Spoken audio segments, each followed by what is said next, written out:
Hola, muy buenas tardes, asimétricas, asimétricos. A ver quién hay hoy por aquí, a ver si estáis todos o no, todas. Hola Carly, bienvenida, ¿qué tal? Gracias, bienvenida también. Pingüino, Eduardo, bienvenidos todos, todas. Me alegro muchísimo de veros. Hola, hola 99 Antonio Gil. ¿Qué tal? ¿Cómo estáis? Contadme. Espero que muy bien, espero que todos y todas en casita, bueno, en casita, dentro de un orden, que ya sabéis, aquí la desescalada y todo, en fin, parece que las cosas van bien, aunque bueno, hay que seguir teniendo mucha precaución, mucha prudencia, porfis. Nada, hoy, bueno, ahora vamos con ello.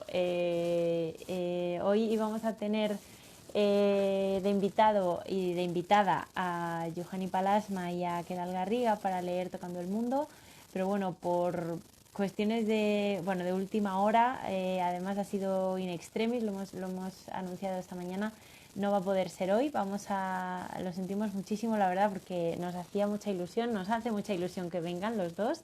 Pero bueno, vamos a intentar que sea reprogramar la sesión para bien finales de julio o bien ya pues para septiembre. O sea que seguro les vamos a tener aquí. Pero bueno, me da penita porque la verdad que nos hacía mucha ilusión tenerles hoy aquí.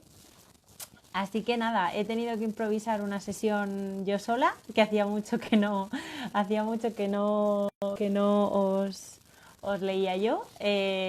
Hola Carlos, que nos saluda Carlos. Hola Pablo Echevarri, hola Noriega X3.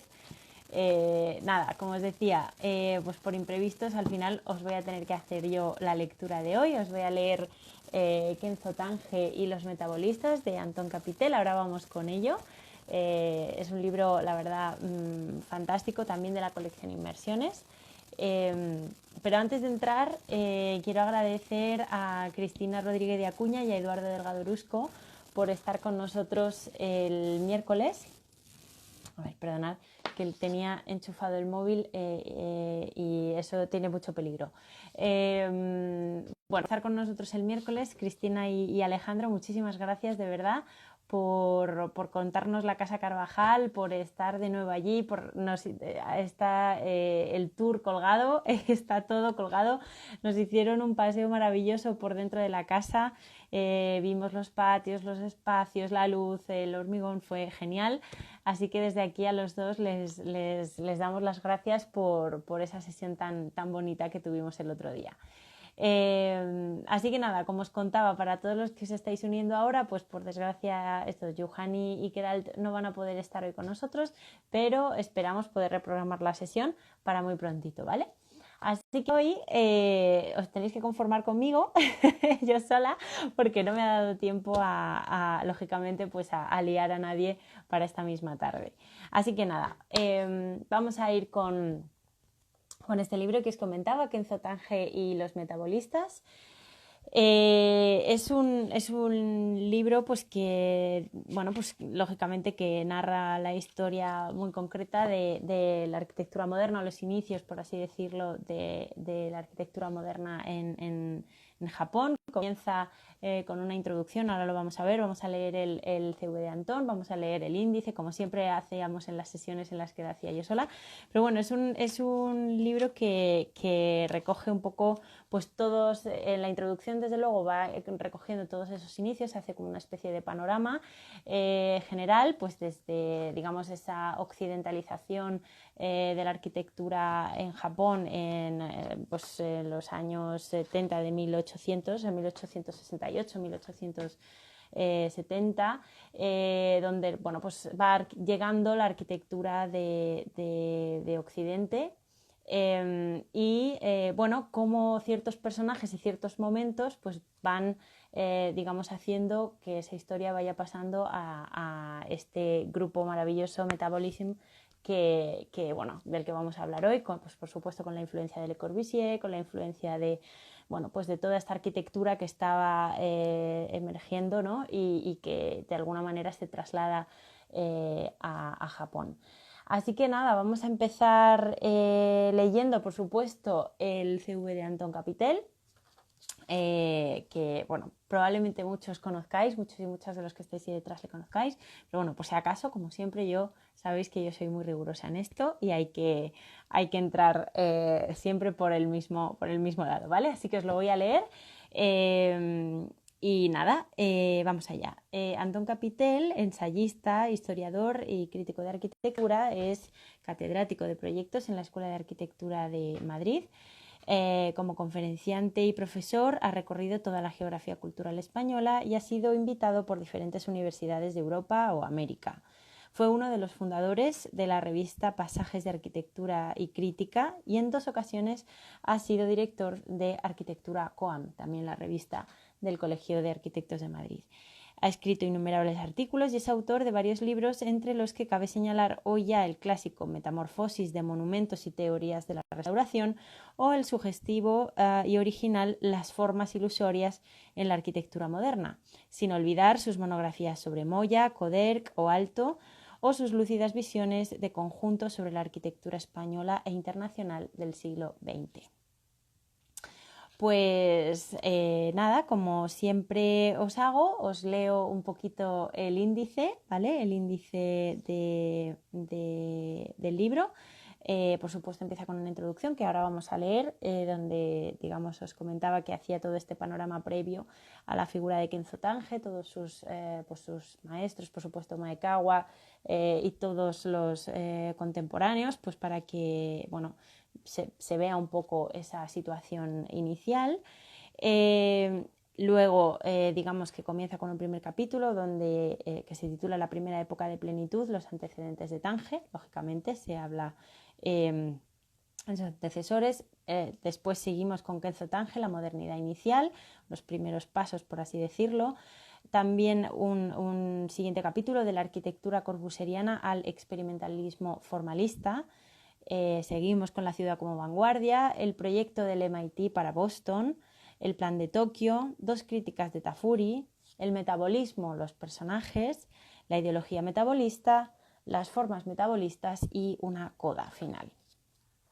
Bueno, vamos a ver hasta dónde nos da tiempo. Como siempre os digo, cuando estoy yo sola, yo a veces me extiendo, a veces voy un poquito más, un poquito menos. Vamos viendo. Vosotros de todas maneras me vais comentando por ahí, dejarme comentarios, que hoy como estoy solita me da más tiempo pues a leeros, a ver un poco si hay alguna pregunta, si hay algo que queráis contar, algo que queráis comentar. Yo encantada de leeros, ¿vale? Así que nada, vamos con la introducción. Si os parece, vamos a empezar. Que dice así, la arquitectura moderna japonesa, que culminó con las obras de Junzo Sakakura y de Kunio Maekawa, primero, y con las de Kenzo Tange algo después, y que tuvo su primera y radical expresión vanguardista en algunas de las obras de este último y en el metabolismo, ha de entenderse como el fruto arquitectónico definitivo de una modernización del país que había arrancado con la occidentalización iniciada en las últimas décadas del siglo XIX. Se produjo esto en el tiempo del emperador Meiji, promotor de una importante revolución política que comenzó alrededor de 1868, iniciándose así la introducción de la arquitectura occidental en el marco de la modernización general del país que dicha revolución supuso. En 1870, y a raíz de la creación de una sección oficial de arquitectura, fueron llamados al país algunos arquitectos extranjeros para encargarse de ciertos edificios públicos. Se trasladaron al Japón el estadounidense Bridgens, el británico Conder, el francés Boinville, el italiano Cappelletti y el alemán Ende. Y todos ellos adoptaron el eclecticismo occidental para sus realizaciones. Este es lo que os comentaba, ¿no? Cappelletti, por ejemplo, hizo el Museo de Tokio en 1881 en un estilo medievalizante y empleó la manera renacentista para el edificio del Estado Mayor. Manfredo Tafuri afirma que el mejor considerado de todos ellos era el inglés Conder, parece ser debido a que fue él quien más se empeñó en la adaptación del repertorio occidental a las condiciones japonesas, dejando muestras de una tal actitud en el centro social Rokumeikan en Tokio en 1883 y en la Iglesia Ortodoxa rusa también en Tokio en 1891. La capacidad mimética que solemos asignar a los japoneses, y según parece con cierta justicia, se inició en arquitectura con la aplicación de este eclecticismo occidental, sin que promediaran así demasiados intentos de interpretación propia, y se produjo durante el periodo de 1887 a 1920. Pueden citarse al respecto algunas obras tales como la Banca Nacional y la Universidad de Tecnología de Tatsumo, o la Cámara de Comercio de Tokio de Tsumaki y el Hotel Imperial de Watanabe. Pero ya más o menos en el tiempo en el que Frank Lloyd Wright construyó en Tokio su propio Hotel Imperial, en 1918, del que puede asegurarse, por cierto, que en cuanto a la integración con lo oriental fue bastante enriquecedor para el maestro estadounidense, pero de influencia casi nula para los japoneses, se produjo el primer movimiento de vanguardia, Bunkika Kekikukai, esto lo estamos practicando porque es endemoniado de decir secesión, llevado adelante por un grupo de jóvenes arquitectos liderados por Ishimoto, Origuchi y Takizawa. Para Tafuri, con este grupo es con quien podemos considerar introducida la arquitectura moderna en Japón. Se empezaron a producir también algunas otras relaciones importantes, como fue la del profesor arquitecto K. Hamai, con Le Corbusier, Gropius, Taut y Mies van der Rohe, introduciendo las ideas de estos en Japón. En 1921, el arquitecto checoslovaco Antoine Raymond se estableció en el país ya para siempre y fue uno de los primeros en trabajar allí en la arquitectura moderna, así como en pensar que la casa japonesa había adelantado características de la nueva arquitectura. Ha sido esta idea, aunque bastante tergiversadora en realidad, demasiado común en la interpretación de la arquitectura japonesa por parte de los occidentales y puede decirse que persiste hoy todavía en gran medida. En 1939, el arquitecto alemán Bruno Taut, después de una dramática peregrinación en su huida del régimen nazi, se establece en Japón y se dedicó al estudio de la tradición del país en relación con las ideas y la vida moderna, contribuyendo de modo muy intenso al equívoco establecido por la creencia de la casi identidad entre tradición japonesa y arquitectura moderna. Ha de añadirse que en aquel tiempo se produjo también una importante influencia de los Estados Unidos, debido sobre todo al influjo político. Aunque hubo algunos otros antecedentes de cierta importancia, puede decirse que fue en la década de los años 30 cuando se inicia la arquitectura moderna en Japón, siempre al modo occidental y bastante cualificado, si bien parece que en una forma muy poco crítica. Ha de hablarse de arquitectos como Sakakura, con el pabellón de Japón en la Exposición de París de 1937, con el que alcanzó fama internacional, de Sutemi Origuchi, con la casa Kikawa de 1930, de Yamaguchi, con la Escuela de Odontología de Tokio en 1934, o de Mamoru Yamada, con el Hospital de Tiepsin en 1937. Algunos de ellos, el ya citado Ishimoto o los arquitectos del grupo Sousha, intentaron algunas integraciones del repertorio moderno con elementos y figuraciones tradicionales. Un personaje importante fue Tetsuro Yoshida, arquitecto y crítico que estuvo en Europa en contacto con Hugo Hering y Ludwig Hilbersheimer y que publicó en Alemania un libro sobre la vivienda japonesa.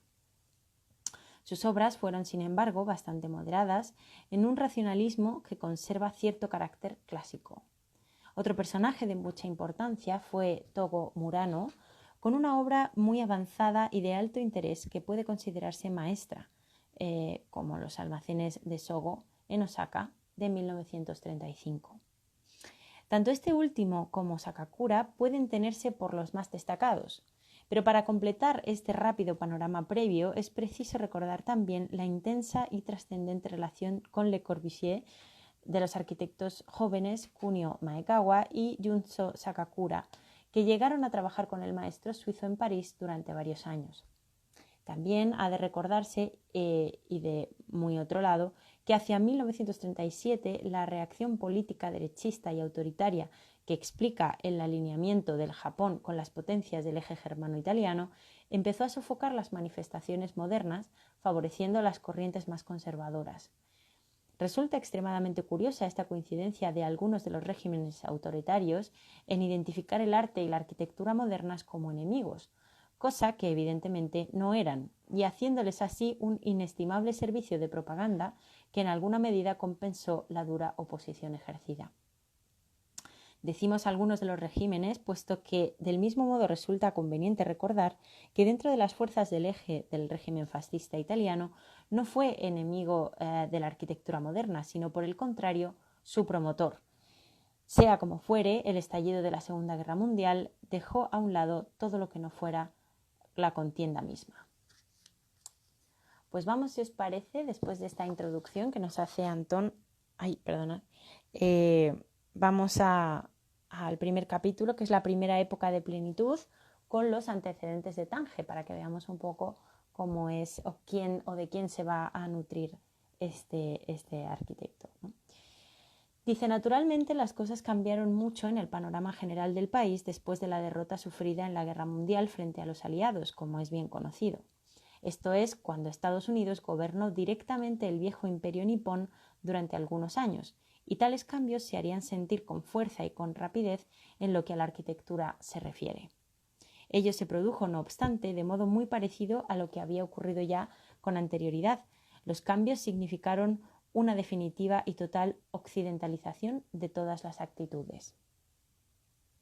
En los Estados Unidos, la arquitectura moderna se había impuesto con fuerza como arquitectura de la democracia de posguerra, incluso por encima de su propia tradición. Si se recuerda certeramente, Washington fue una de las ciudades del mundo con arquitectura clásica más tardía, quedando relegada la arquitectura conservadora a cosa de nazis y fascistas, el viejo enemigo ya vencido y desaparecido, o bien de rojos, el que primero fue aliado y luego nuevo enemigo ganado inmediatamente después de la victoria.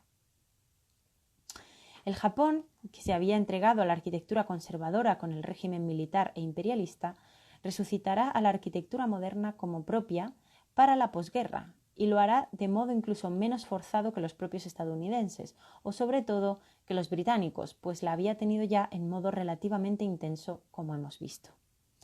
En el panorama de la posguerra siguieron siendo obras destacadas las realizadas por el checo Antoine Raymond, así como alguna de Togo Murano, tal como los almacenes Takashimaya en Tokio, en continuidad con sus experiencias de los años 30. Junzo Sakakura, autor, como ya hemos indicado, del espléndido pabellón japonés de la Exposición de París de 1937, construyó en 1951 el Museo de Arte Moderno de Kamakura, un edificio extraordinariamente logrado y que en su composición planimétrica, cuadrada y autónoma refleja en alguna medida el significado y las condiciones de la arquitectura moderna en aquellos momentos. Las obras se insertaban con extraordinaria independencia formal y conceptual tanto con respecto al entorno urbano que las rodeaba como con respecto a la sociedad, pues estos, aunque ambos en acelerado y en gran modo traumático tránsito, representaban el todavía importante residuo de una larga y densa tradición ajenas a aquellas. De otro lado, Sakakura fue, como ya se ha dicho, discípulo de Le Corbusier, por lo que esta obra representa también la crucial importancia que este seguimiento tendría en la arquitectura japonesa de esta etapa. No obstante, estos prometedores inicios, Sakakura no tuvo la carrera tan destacada que parecía anunciar, aunque deban señalarse en ella algunos otros edificios, como el de la industria sedera de Yokohama en 1959, el ayuntamiento de Hajima en 1960 o el laboratorio de investigación en Osaka de 1961. Todos ellos muestran una manera propia dentro de su seguimiento corbusieriano, pero sin tanto atractivo ni originalidad como en las anteriores. A pesar de ello, ha de considerarse a Sakakura junto con Maekawa y Tange como uno de los tres vértices que forman el triángulo fundamental de la arquitectura moderna japonesa. Kunio Maekawa, el otro discípulo del gran arquitecto suizo, trabajó también con Raimond después de volver de París y se independizó en 1935. Fue el maestro de Tange, que trabajó a su vez con él de 1945 a 1950. Una de sus obras primeras más atractivas fue la Biblioteca Pública y la Sala de Conciertos de Yokohama, de 1954. Voy a enseñaros. Aprovecho y os enseño la foto. A ver si, para que lo tengáis. Ay, que no se enfoca, como siempre. Mi cámara haciéndome favores. Ahí está. De un refinado racionalismo no demasiado relacionado con la obra corbusieriana. De mayor relación con esta, aunque en una manera muy personal, es el Centro Cultural de Fukushima, de 1954, con una utilización del hormigón acertadamente plasticista, aunque pueda hablarse en ella de una cierta moderación y de un acusado refinamiento, así como de un contraste extremo entre sus dos distintas partes, aceptando así la diversidad de la arquitectura en un solo edificio, cuestión que nos recuerda a Aalto, aunque no resulta fácil de suponer que este arquitecto pudiera estar en la mente de nuestro autor. En el edificio de viviendas de Harumi en Tokio de 1958 emuló con fortuna y personalidad las unidades de habitación, en una actuación que puede tenerse por histórica y en cuyos interiores se realizó una atractiva interpretación de la vivienda japonesa tradicional. Otra de sus obras maestras se considera el Centro Comunitario de Setagaya en Tokio en 1959, en el que se exploraron las posibilidades formales del hormigón armado y que le acercó a las obras de Nervi, como la UNESCO de París, o a la sala de actos de Imabari de Kenzo Tange, si bien puede apreciarse de nuevo una cierta contención formal que le era propia, huyendo de aproximaciones exacerbadas a pesar de su intensa expresividad. Otros edificios importantes fueron el Centro Cívico de Kioto de 1960 y sobre todo la Universidad Gakushuin también en Tokio de 1960, de un planteamiento muy atractivo, pues sobre un basamento cuadrangular se dispusieron 4 volúmenes exentos, 2 de ellos en forma de bloque, otro también cuadrangular y otro piramidal, formando un conjunto extremadamente autónomo, de modo semejante a lo que había señalado ya en el Museo de Sakakura, hablando así de la imposibilidad de relacionarse con el entorno, aunque sin negarse a posibles futuras conexiones. Desde 1955, Maekawa había formado el grupo Mido, en el que se incluyeron proyectistas muy afortunados como fueron Masato Otaka y Azusa Kito, que trabajaron consecuentemente en las obras posteriores a esa fecha. El grupo puede ponerse en parangón con el equipo de Tange, pero frente a la agresividad y el experimentalismo de este ya hemos señalado el mayor equilibrio, refinamiento y contención de aquel. Puede decirse al respecto que el grupo Mido buscaba conscientemente una posición más ligada a la realidad social de la que se producía en el experimentalismo sistemático del equipo de Tange. Todavía ha de citarse la obra más atractiva de este grupo, el Centro Cultural de Tokio, de 1964. Voy a poneros la foto también, aprovecho que la tengo en la misma página, si quiere. Ahí lo tenéis. El Centro Cultural de Tokio, en la que de nuevo un basamento cuadrangular integra y unifica las diversas partes de las que el edificio se compone y cuyas piezas principales, los 2 auditorios, exhiben su autonomía, singularidad y consecuente y lógico protagonismo. Una vez más, la manifestación de naturalezas formales distintas en una misma arquitectura y con ella el juego entre unidad y variedad, como si se tratara de un traslado de conceptos tradicionales servidos por formas radicalmente modernas. Como en Aalto, citémoslo de nuevo, una lúcida interpretación del funcionalismo, haciendo que éste pudiera apoderarse fructíferamente tanto del plano de los contenidos como de la más intensa expresividad figurativa. Hasta este punto, pues, y aunque sea de modo bastante sucinto, algunas de las circunstancias y de los antecedentes que nos permiten encuadrar y así explicar la obra de Kenzo Tange. Bueno, pues aquí teníamos un primer, acercamiento a los antecedentes de Kenzo Tange, y ahora nos vamos a meter ya con él, con su personaje, con el arquitecto, protagonista de este libro, ¿vale? Vamos allá. Dice Kenzo Tange, la modernidad inicial. Nacido en 1913 y estudiante en Tokio, ya habíamos dicho que Tange se inició como ayudante de Maekawa, de quien parece lógico que hubiera heredado una filiación corbuseriana que llevaría adelante con mayor ímpetu y exaltación, y hasta pudiera decirse que también con mayor originalidad e inventiva de su maestro. Probablemente la primera obra de importancia del que llegará a ser el principal arquitecto moderno japonés de los años 50 y 60 y fundador definitivo de su vanguardia fue el Centro Conmemorativo de la Paz en Hiroshima, de 1949 a 1956, con el que alcanzó ya fama internacional.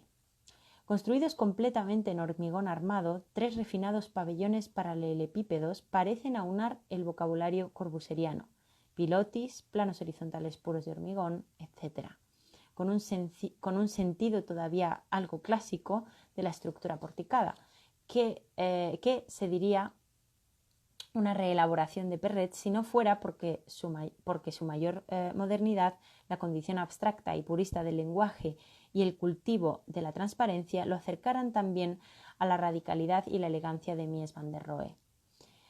Tafuri, en la obra ya citada, habla incluso del empleo de modulaciones y elementos tradicionales japoneses. ¿Quién sabe? Sea como fuere, en esta ascética y afortunada primera obra maestra, Tange logra una síntesis moderna de alto nivel, y es así como si el recuerdo monumental de la tragedia atómica que puso fin a la Segunda Guerra Mundial se hubiera sellado con una construcción que parece consagrar la definitiva entrada de Japón en una arquitectura moderna, tan paralela a la occidental como definitivamente propia. En algunos edificios administrativos realizados en los años siguientes, como el Ayuntamiento de Tokio o el Ayuntamiento de Shimizu, el refinamiento figurativo del memorial de Hiroshima parecía ceder el paso a un ejercicio más convencional de la modernidad, a un dominio del estilo internacional, podríamos decir, dentro del cual los elementos estructurales y del cerramiento, configurados por una geometría cartesiana y aún ascética, parecen seguir combinando con extrema habilidad los acentos corbuseriano y miesiano, incluso bastante inclinados hacia el lado de este último en cuanto al valor compositivo que el paralelepípedo repetitivo toma mediante el empleo de la fachada metálica. Bien, es cierto que en el caso del Ayuntamiento de Tokio los volúmenes externos no son aislados, sino que están soportados por un gran basamento que ocupa casi todo el terreno, dibujando por su forma irregular, y del que surge, acompañando los paralelepípedos, el volumen expresionista que aloja los espacios singulares. Parece iniciarse aquí otro modo arquitectónico diferente, otro método, así como una disposición elaborada y compleja, cuestiones ambas destinadas a desarrollarse ampliamente en el futuro. También aparece la combinación entre arquitecturas opuestas que ya habíamos observado en la obra de Maekawa y cuya herencia parece ser ahora más directamente corbuseriana, quizá. Puede decirse al menos que en cuanto a la inspiración. Pero tal parece que en estos años Tange experimentara aproximaciones formales muy diversas, todas ellas con el dúctil instrumento del hormigón armado, y que su obra alcanzara así una diversidad manifiesta, como en efecto veremos. El edificio administrativo del distrito de Kagawa en Takamatsu, compuesto de un cuerpo bajo y otro alto, pero ambos de una gran coherencia formal entre sí, presenta algunas particularidades de interés y de muy otro orden de cosas. El bloque en altura es de planta cuadrada con los elementos de circulación centrales que alojan una estructura residente central dispuestos también en un cuadrado. La estructura perimetral acepta también la figura cuadrada y los soportes en las esquinas. Esto es una idea de planta isotrópica, formal y estructuralmente común en ambas direcciones, llevando así adelante algunas de las obsesiones miesianas, pero con un grado de idealismo mayor que el del propio maestro alemán, al menos en este aspecto. Y tal como el que podríamos ver también en los elementos volumétricos que componen los laboratorios Richards de Cannes más adelante, en la Torre de los Caballeros de Kevin Roche o en la torre principal del Economist de los Smithsons, entre otras muchas torres cuadradas de esta generación. El hormigón armado, prescindiendo de su plasticidad y convirtiéndose en un sucedáneo de las barras leñosas o metálicas, y yendo en este camino para el camino más allá aún que Perret, ayudó a Tange a resolver este problema de la forma central sin los ascéticos esfuerzos de Mies con el acero, ni el empeño de éste en la figura rectangular y exhibiendo la isotropía del edificio por medio de la configuración de la fachada. Esta muestra bien cómo ménsulas grandes y pequeñas la definen como un sistema envoladizo, dando dócilmente la vuelta por la esquina con la misma forma y sosteniendo unas barandillas de piezas horizontales corridas que, en su absoluta continuidad, dan prueba tanto del empeño como de su éxito. La condición central de la torre queda exhibida asimismo mediante la presencia más alta del remate del núcleo de comunicaciones, mientras la estructura tan despiezada y analítica, tan sintáctica, en fin, parece aludir a una representación pétrea de la madera y así a cuestiones tradicionales que Tange incorporó alguna vez a la modernidad japonesa. Pero el platonismo formal aquí observado y que tan propio será, algo más adelante, como ya dijimos, de otros arquitectos occidentales de su generación, no se llevará más allá por el maestro japonés. En los mismos años, o muy cercanos, practicó otras versiones muy distintas, en una diversidad que tendría probablemente alguna explicación en lo que supone la existencia de una oficina grande y compleja, muchas de ellas experimentalistas y de un evidente formalismo, otras más próximas a un corbusierianismo refinado. Incluso los proyectos urbanísticos que enlazaron de modo directo con el grupo metabolista son de época también muy próxima a las citadas. Una diversidad experimental tanto muy acusada como muy apretada en el tiempo recorrió así su obra más estimable. Ay, voy a beber un poco de agua. ¿Qué tal? ¿Cómo vais por ahí? Seguimos leyendo un poco más. ¿Estáis aburridos, cansados de mí? Decidme algo. Lo que vendría ahora sería, digamos, de la arquitectura corbusieriana al experimentalismo formalista. Este sería el nuevo capítulo. ¿Seguís por ahí? ¿Alguien? ¡Ay, qué calor! Bueno, yo sigo, si os parece un poquito más todavía, ¿vale? A ver qué más nos cuenta Antón sobre esta evolución. Noriega nos hace así, fenomenal. Vale, entonces sigo un poco más, ¿no?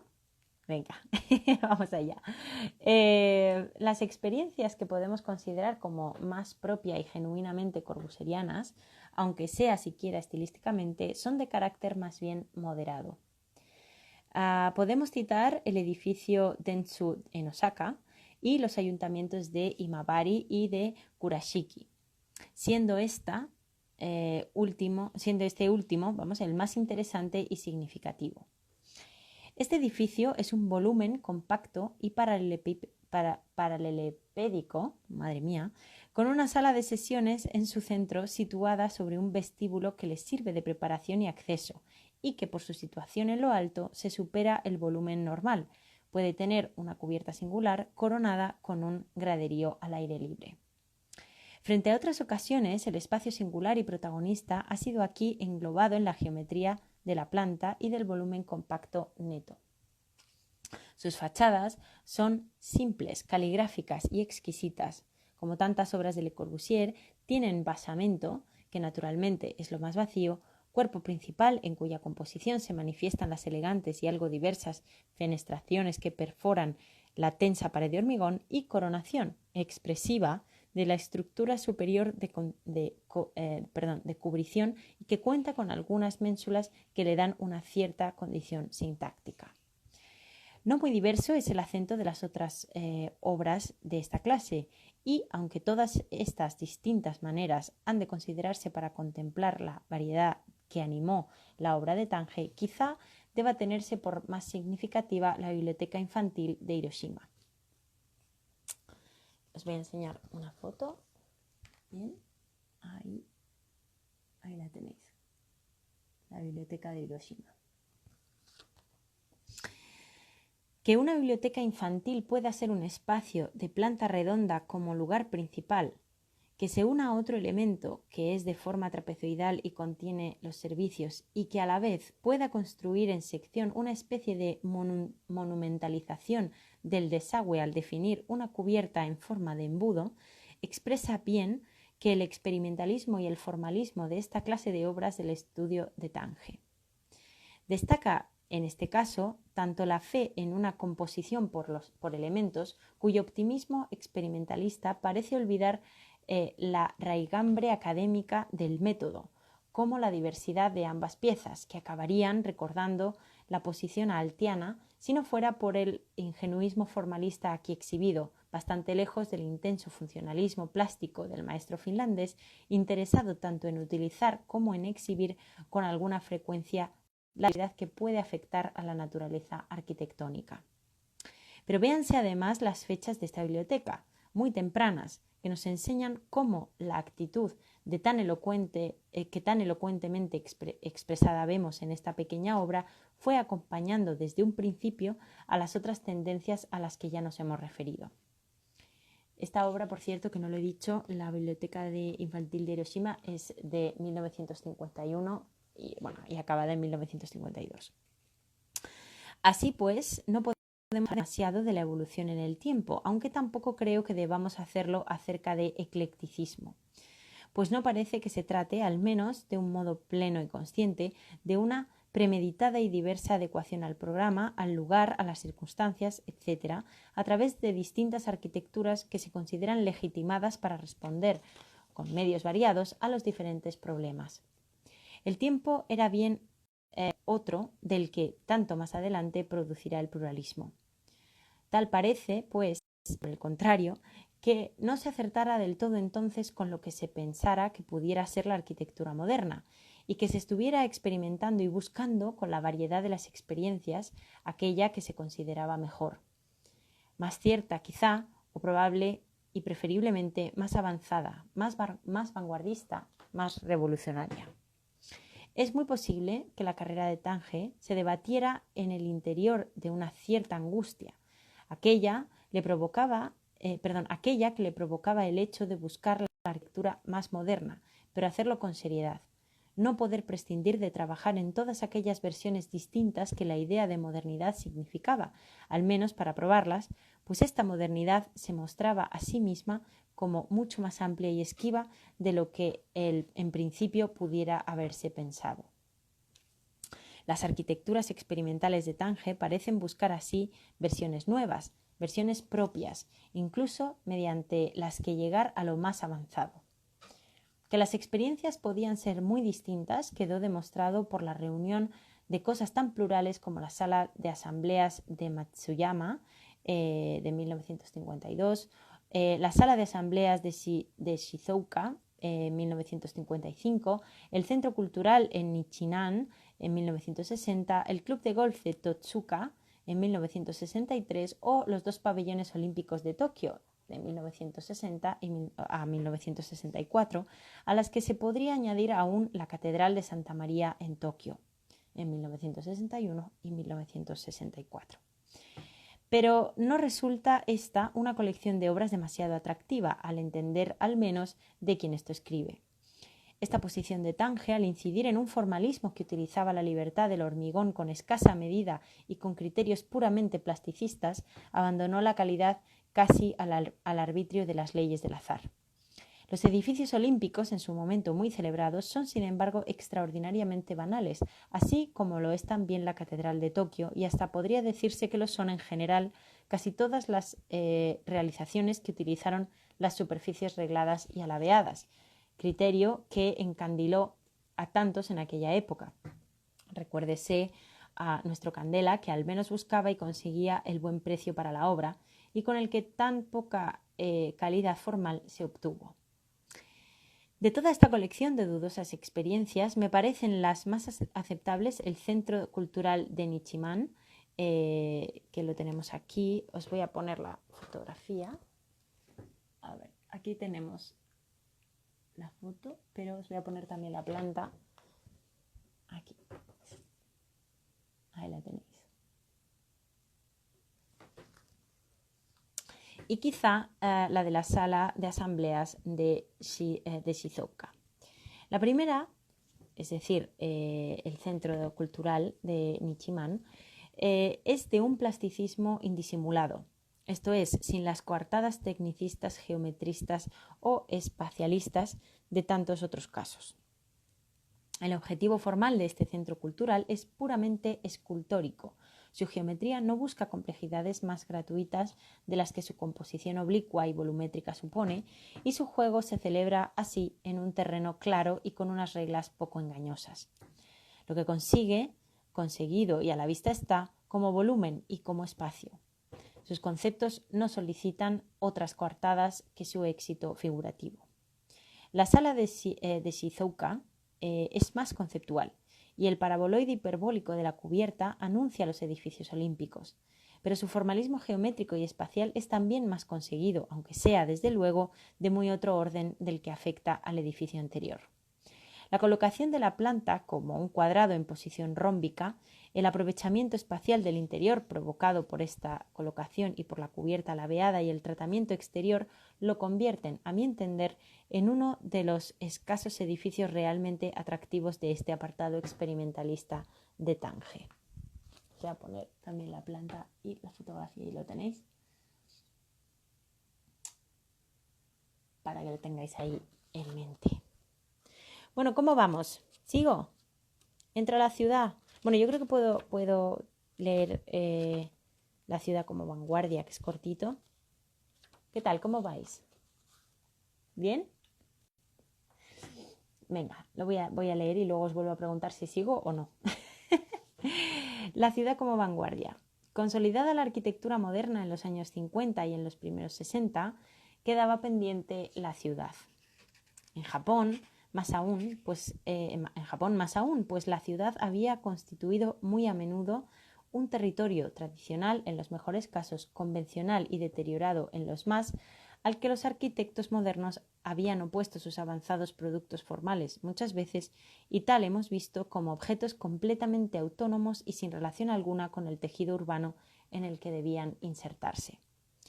Pero es que a la arquitectura moderna, y como bien se recordará, también le quedaba pendiente la ciudad, y ello por varias razones. De un lado, y como cuestión más general, porque la ciudad que se podía considerar equivalente a la arquitectura moderna no había sido necesaria. Las ciudades estaban hechas, habían crecido y se habían consolidado mucho en el siglo XIX, y así la ciudad moderna fue sobre todo una cuestión periférica. La arquitectura moderna quedó obligada o bien a habitar esa periferia o bien a insertarse de modo puntual en los cascos urbanos decimonónicos o más antiguos y que no eran del todo coherentes con ella. Así pues, el gran desarrollo de la arquitectura moderna no tuvo parangón, y en cuanto a las realizaciones urbanas, no tuvo parangón en cuanto a las realizaciones urbanas, pero tampoco en el orden de las ideas. Más allá de la visión general de la ciudad como ciudad abierta y verde, es preciso reconocer que incluso en la obra de Le Corbusier la arquitectura era algo enormemente desarrollado frente a la idea de ciudad. Y en cuanto a las realizaciones reales, hasta las arquitecturas urbanas más atractivas, como fueron los inmuebles villa, no se construyeron. Las unidades de habitación no se repitieron en el mismo lugar y así la idea de ciudad que parecían proponer no se experimentó. Tan solo los ejemplos de Brasilia, de los que podríamos llamar discípulos brasileños de Le Corbusier, y de Chandigarh, del propio maestro, quedaban como casi únicas y aisladas realizaciones de la ciudad moderna. Pero es preciso recordar también que el abundante desarrollo de la arquitectura misma no la había beneficiado en su reconocimiento y que una crisis de bastante importancia se hizo sentir allá por el principio de los años 60. Puede decirse, para sintetizar, que el descubrimiento de alternativas a las arquitecturas modernas originarias hizo que el estilo internacional quedara destronado como única solución y que la fuerza del organicismo de un lado o de las corrientes revisionistas, fueran las italianas o fueran las que se agruparon en torno al Think Tank, dibujaron un panorama ecléctico que alejaba la disciplina de cualquier pretensión científica, de cualquier satisfacción del ansia de certeza. Quizá Tange sintiera la angustia de tener que verse obligado a moverse entre el manierismo de lo moderno, el manierismo de Le Corbusier en su caso y sobre todo, y un experimentalismo que, como hemos visto, no llegaba a alcanzar unas metas demasiado precisas. No resulta así nada extraño que frente a las múltiples dudas que la arquitectura planteaba, esto es, frente a un contenido arquitectónico que parecía completamente devaluado al reducirse a cuestiones casi puramente estéticas y defraudando así en buena medida las expectativas depositadas en la revolución moderna, Tange, como tantos otros, quisiera depositar en el urbanismo la confianza que la arquitectura ya no le merecía. La ciudad aparecerá así como el objeto fundamental de la vanguardia japonesa ya en los años 60, lo que explicará tanto las obras de urbanismo radical de Tange como las de los metabolistas, así como tantas otras operaciones vanguardistas de aquellos años. ¿Qué? ¿Sigo un poquito más y hacemos la hora ya? ¿Qué os parece? ¿Queréis que pase? Yo creo que igual puedo pasar al plan de Tokio. O vamos al Meet para Boston primero. Vamos al proyecto del Meet para Boston, que yo creo que me da tiempo. No sé si todo, pero bueno, al menos así vamos en orden. Vamos allá. El proyecto del Meet para Boston. La importancia que para Tange y para tantos otros tenía la confianza puesta en el futuro de la urbanística había quedado patente en que la invitación que le hizo el Massachusetts Institute of Technology fue para atender una cátedra de urbanismo, donde dio clase en el curso de 1959 y 60. Ello parece probar, de algún modo, cómo tantas de las operaciones arquitectónicas de Tange habían sido leídas en una clave urbana. Tange propuso a los estudiantes del año final de carrera el estudio de un barrio residencial para 25.000 habitantes en el interior de la bahía de Boston. Cuesta trabajo ahora entender el sentido exacto de esa utopía, esto es, fijar con cierta exactitud cuál era el significado que se concedía al proyecto de una suerte de ciudad ideal, más allá del sentimiento de estar haciendo avanzar la ciencia urbanística mediante trabajos de laboratorio cuyo compromiso con cualquiera que fuesen los datos de la realidad física y social no se consideraba otra cosa que un estorbo. En efecto, y de acuerdo con tantas utopías de aquellos años, Tange siente la necesidad de desprenderse por completo de la realidad para hacer algo que le parezca realmente importante. Y un modo de hacerlo, en forma suficientemente radical, es la de prescindir incluso del terreno, evitar lo más posible la ligadura con el lugar, lo que logra al plantear el proyecto sobre la bahía, esto es, sobre el agua. Nada más abstracto que el agua, nada más parecido al no lugar que la superficie acuática. Nada más propio, pues, para fingir realidad mediante una localización concreta, pero evitarla mediante el plano supuestamente puro y abstracto de la superficie líquida. Resulta curioso que esta, diríamos, vocación acuática, estuviera también en Le Corbusier, referencia principal de Tange al fin y al cabo. Si bien en la obra del maestro suizo se trataba de una cuestión metamórfica, como ya he explicado en otra ocasión. Se refiere aquí Anton Capitel a otro libro suyo, precisamente. En Le Corbusier, el plano del agua cumplió al entender que de quien esto escribe una misión inspiradora, Las casas sobre pilotis son como palafitos, las unidades de habitación como barcos. El agua tiene una presencia fantasmal, virtual, y es utilizada para concebir una arquitectura que establece con su medio, con su terreno, una relación mínima, al entenderse los edificios casi como tipos, como ejemplares susceptibles de traslado y de repetición. Lo curioso es que en Tánger el agua sea completamente real, con lo que consigue, como dijimos, un aparente enraizamiento muy concreto con el lugar, contrario, en este caso, al emplazamiento completamente genérico de Le Corbusier y una libertad de actuación total. La metáfora acerca de la ciudad nueva podría ser completa al representarla tan radical como esa libertad permite y tan real como el emplazamiento provoca. Resulta curioso, igualmente, el hecho de que la gran confianza concedida al urbanístico no generara unas disposiciones quizá más abstractas, más propias de lo urbano, en definitiva. Por el contrario, las formas propuestas para esta nueva y utópica ciudad, tanto en su versión de Boston como en la que será mucho más importante la de Tokio, resultan de una suerte de agigantamiento urbanístico de estructuras y formas que, aunque no se encontraban ya en las propuestas o realizaciones edificatorias, puede decirse que son más propiamente arquitectónicas.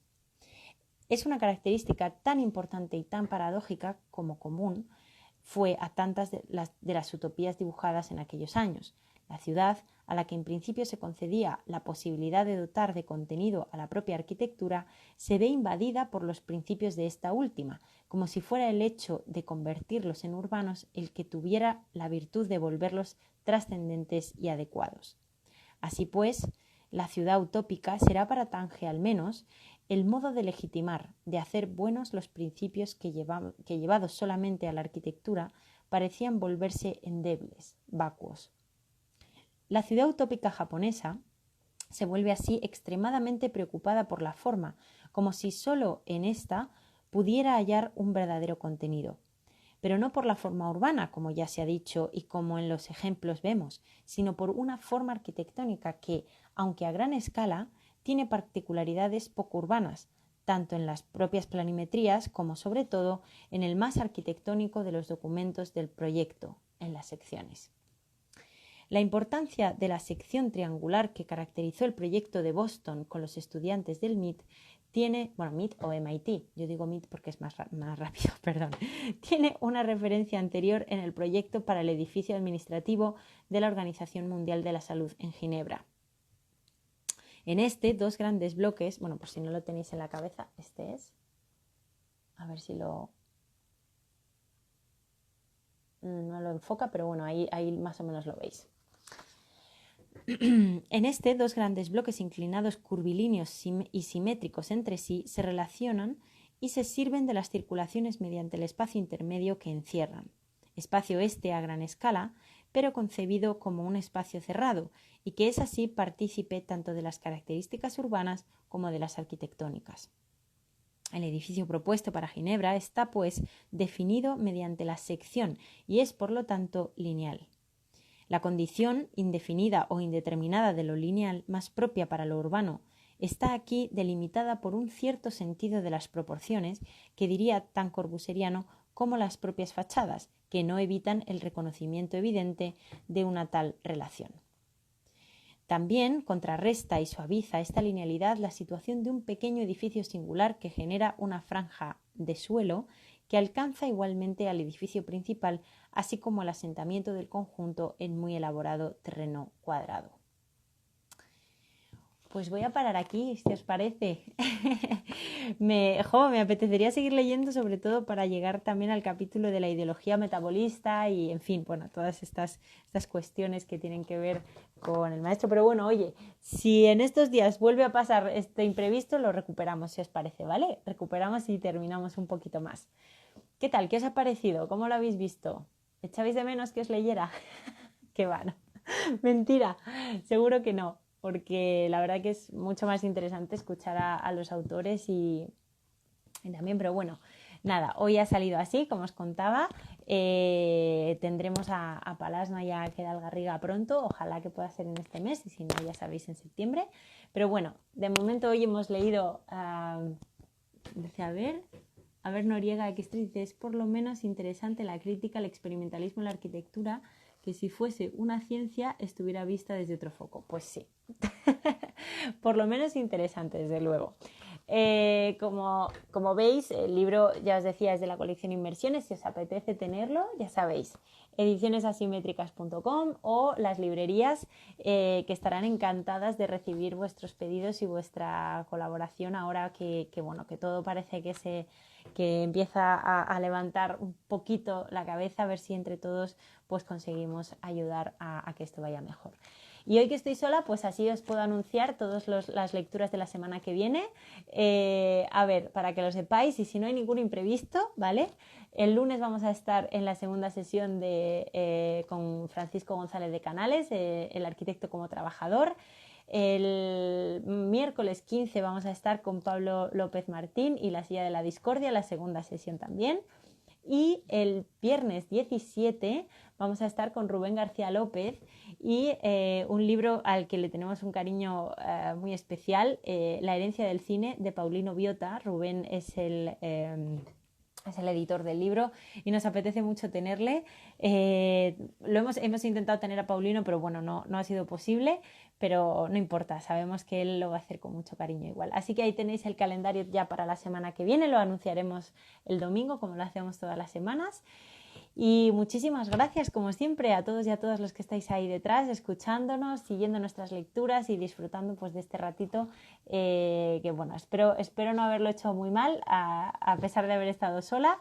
Os mando un abrazo enorme, que paséis muy buen fin de semana y lo dicho, nos vemos el lunes, ¿vale? El lunes a las 7 aquí estaremos, ¿vale? Venga, pues un besito a todos y a todas y ahí nos vemos el lunes. ¡Chao!